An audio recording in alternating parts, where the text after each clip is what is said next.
जय श्री राम मित्रों, आज आप जानेंगे कि दानवीर कर्ण के पुत्रों का वध किसने किया और ऐसे ही ज्ञानदायक कहानी सुनने के लिए हमारे चैनल की सदस्यता ग्रहण करें और बेल आइकॉन को दबाएं। आइए कहानी सुनते हैं। कर्ण एक महान और बलशाली योद्धा थे, फिर भी वह पूरे जीवन अपमान के पात्र बने रहे क्योंकि उसका पालन पोषण एक शूद्र माता पिता द्वारा किया गया था और सूत पुत्र होने के कारण उन्हें अधिक महत्व नहीं दिया गया।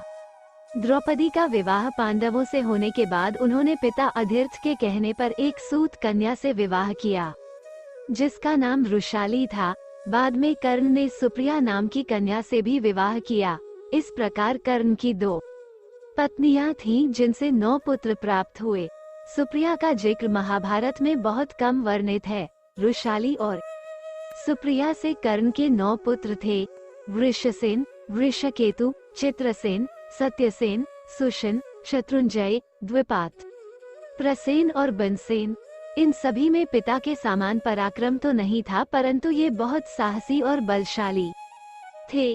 कर्ण के सभी पुत्र महाभारत के युद्ध में शामिल हुए, जिनमें से 8 वीरगति को प्राप्त हो गए।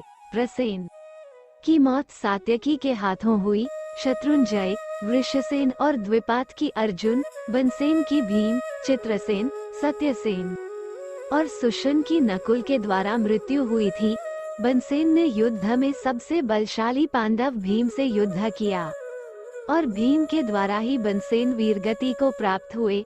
वृषसेन, शत्रुंजय और द्विपात ने महान धनुर्धर अर्जुन के साथ युद्ध किया। अर्जुन को कौन हानि पहुंचा सकता था जब स्वयं भगवान कृष्ण उनके सारथी बने थे। इस प्रकार इन 3 पुत्रों की मृत्यु अर्जुन के हाथों हुई। कर्ण के अन्य 3 पुत्रों चित्रसेन, सत्यसेन और सुशन ने नकुल के साथ युद्ध किया और ये 3 नकुल के द्वारा वीरगति को प्राप्त हुए, जबकि उसके पुत्र प्रसेन का युद्ध सात्यकी के साथ हुआ था। सात्यकी अर्जुन का शिष्य था और एक महान धनुर्धर था। प्रसेन का वध सात्यकी द्वारा हुआ और इस प्रकार कर्ण के 8 पुत्र कुरुक्षेत्र की युद्ध भूमि में वीरगति को प्राप्त हुए, परंतु उसके पुत्र वृषकेतु का वध कोई नहीं कर सका और युद्ध के पश्चात कर्ण के सभी पुत्रों में एक वृषकेतु ही जीवित था। कर्ण की मौत के बाद उसकी पत्नी रुशाली कर्ण की चिता के साथ सती हो गई थी। ऐसा कहा जाता है कि युद्ध के पश्चात पांडवों को ये पता चला कि कर्ण उन्हीं का भाई था।